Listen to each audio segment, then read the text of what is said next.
Assalamualaikum Sobat Football United. Sore hari gue bikin video ini masih terkait dengan kekalahan Manchester United di pre-season. Ya kalau menurut gue sih ya secara ringan amatiran, ya ini memang sebuah kekalahan. Tapi sekali lagi ini masih pre-season.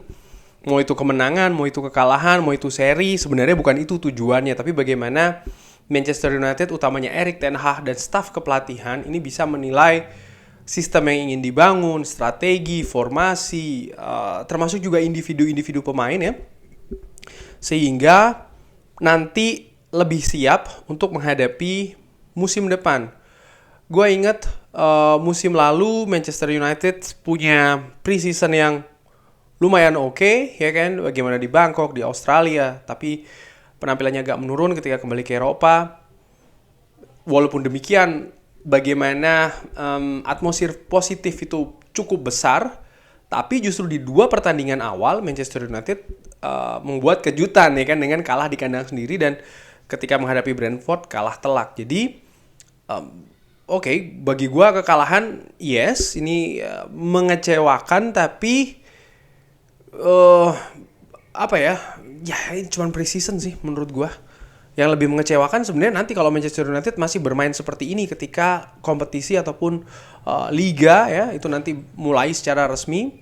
Kalau Manchester United masih bermain dengan tidak maksimal, apalagi hasil yang diperoleh juga tidak bagus, tidak maksimal, itu baru mengecewakan. Nah, terkait dengan hal tersebut, setelah pertandingan menghadapi Real Madrid, dan ini yang ingin gue bahas ya, Erik ten Hag mengadakan konferensi pers.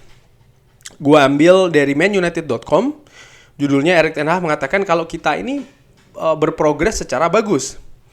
Manchester United ini bergerak ke arah yang bagus, arah yang benar. Dan sekarang Manchester United akan bekerja lebih keras untuk musim yang baru, untuk campaign yang baru. Ini yang dikatakan oleh Erik ten Hag. Refleksi dari kekalahan, Erik ten Hag mengatakan kita menderita cedera untuk Kobbie Mainoo, lalu kita kebobolan secara cepat sebuah gol. Saya pikir setelahnya kita kembali ke dalam pertandingan. Saya pikir ini sebenarnya head to head atau imbang ya. Walaupun demikian tentu saja masih ada ruang untuk improvement, untuk perkembangan. Saya pikir pressing seharusnya bisa lebih baik lagi. Kita melakukan dengan lebih baik sebenarnya ketika menghadapi Arsenal. Kita seharusnya bisa lebih compact. Dengan bola, seharusnya kita bisa lebih kalem, lebih tenang. Walaupun demikian, kita tetap menciptakan beberapa peluang, tapi kita tidak menciptakan gol. Langsung gue tanggapin, yes, pressing ini salah satu kekurangan di pertandingan tadi. Gue sudah bahas di video sebelumnya kalau bagaimana determinasi dan juga agresivitas dari Manchester United ini tidak sebagus Real Madrid. Dan kalau dibandingkan dengan pertandingan menghadapi Arsenal, gue sepakat dengan Erik ten Hag. Ketika di pertandingan menghadapi Arsenal, Manchester United lebih agresif dan juga lebih terstruktur, terutama ketika melakukan pressing. Tidak terkesan asal-asalan, apalagi terlihat kacau. Dan ini yang terlihat tadi nyaris selama 2 babak ketika menghadapi Real Madrid. Dan kalem ya, tenang ketika dengan bola. Sepakat, gue juga melihat demikian karena Manchester United tadi banyak momentum terlihat panik ketika memegang bola, sehingga aliran bolanya itu tidak rapi, tidak akurat. Akurasi umpan pun juga akhirnya tidak bagus ya kan di pertandingan tadi, terutama di babak pertama. Dan ya Manchester United harusnya bisa lebih tenang. Sepakat gue dengan Erik ten Hag. Disinggung tentang permainan yang tentu saja cukup menguras fisik. Erik ten Hag mengatakan itu bagus. Ini merupakan sebuah keuntungan dari hari ini.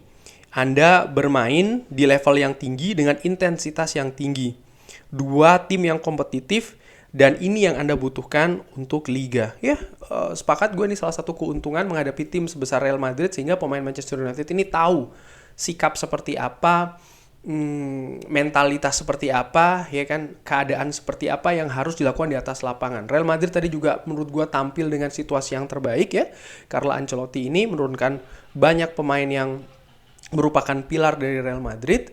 Walaupun juga belum 100% sih kalau gue lihat ya, tapi ini merupakan tes yang cukup bagus bagi pemain Manchester United, dan itu sekali lagi yang paling penting di pre-season. Disinggung tentang debut dari Onana, Erik ten Hag mengatakan kalau ketika Anda bermain menghadapi Real Madrid, tentu saja Anda akan menderita banyak peluang. Artinya tim lawan akan menciptakan banyak peluang karena Real Madrid merupakan tim yang bagus dan juga banyak pemain yang bisa memainkan sepak bola dengan bagus. Tapi secara keseluruhan kita melakukan dengan bagus juga. Dan ketika tim lawan mendapatkan peluang-peluang, Andre Onana juga melakukan penyelamatan. Saya pikir semua telah melihat dia melakukan debut yang bagus. Ada banyak yang memberikan komentar terkait dengan 2 gol di gawang Andre Onana. Satu bola chip, yang satu bola salto. Dimana menurut gua ya situasi dia maju mungkin itu terlalu berani. Tapi intinya dia sebenarnya ingin menutup ruang gerak dari Jude Bellingham. Yang juga dengan cerdik dan skill yang mumpuni juga akhirnya mencip bolanya kan. Itu sesuatu yang menurut gue karena ada banyak pemain juga ketika dalam situasi seperti Jude Bellingham dia tidak memilih untuk mencip, tapi untuk melakukan shooting. Dan menurut gue Andre Onana sudah benar ya, dia maju untuk menutup ruang gerak. Dan situasi gol salto menurut gue situasi yang sulit bagi penjaga gawang. Mungkin Sobat Football United yang main sepak bola sebagai penjaga gawang juga, kalau pemain lawan itu membelakangi, sulit untuk menebak arah bola, apalagi tendangan salto seperti itu yang juga dilakukan dengan jitu. Yang menjadi sorotan gue sebenarnya bukan Andre Onana di 2 proses gol tersebut, tapi justru lini pertahanan Manchester United, di mana di gol pertama koordinasi offside ya, menurut gue sih secara ringan amatiran tidak berlangsung dengan bagus, dengan rapi. Di gol kedua fokus dari para pemain Manchester United hanya melihat bola, tidak melihat ada pergerakan pemain lain dari Real Madrid yang akhirnya bisa melakukan tendangan salto dengan tanpa pengawalan. Bagaimana Andre Onana beradaptasi? Kita memiliki banyak pekerjaan ya antara dia dan juga bagian pertahanan. Anda bisa lihat gol kedua ketika kita tidak menutup lini belakang. Itu tidak boleh terjadi, dan sebuah gol akan terjadi dengan situasi seperti itu. Dan itu merupakan peraturan yang harus kita ikuti. Ini akan terjadi sangat cepat ya ketika kita berintegrasi dari cara bermain. Ya, sepakat, barusan tadi gue singgung dan gue belum baca sebenarnya ya transkrip wawancara ini, ternyata Erik ten Hag juga menyinggung tentang gol kedua. Apakah preseason ini intensif?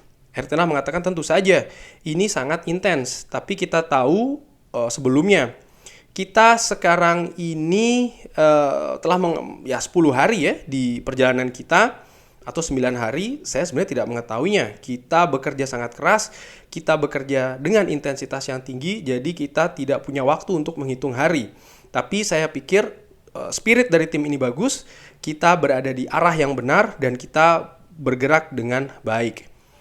Mengenai ruangan untuk berkembang lagi, saya pikir ada 2 hal. Pressing harusnya bisa lebih bagus dari awal dan juga mencetak gol. Saya pikir kita membutuhkan pemain yang bisa di situasi 1 lawan 1. Kita memiliki situasi 1 lawan 1 dan lebih juga ya. Saya pikir Scott McTominay memiliki situasi 1 lawan 1 dan Alejandro Garnacho pun juga demikian. Dari situasi seperti ini Anda seharusnya bisa mencetak gol. Ketajaman itu gue singgung juga di video sebelumnya yang harus ditingkatkan oleh Manchester United. Perburuan seorang striker tentu saja di pertandingan menunjukkan kenapa kita ini berada di market atau di pasar untuk penyerang baru.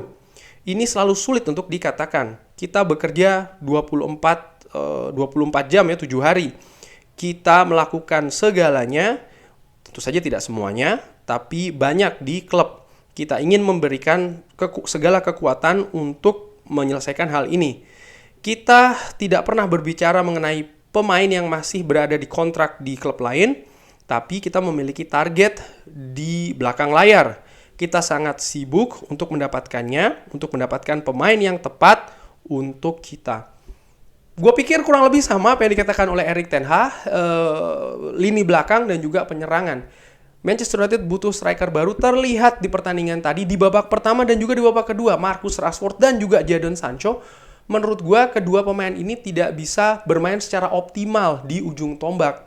Marcus Rashford menurut gue lebih bagus di daerah kiri dan Jadon Sancho mungkin ingin didorong ke depan oleh Erik ten Hag, tapi gue melihat ya adaptasinya masih belum optimal, sehingga Manchester United butuh sebenarnya striker yang lebih alami, yang lebih natural dengan kualitas juga yang bagus, sehingga bisa mengangkat kualitas lini depan Manchester United yang sudah sebenarnya terlihat dari musim lalu.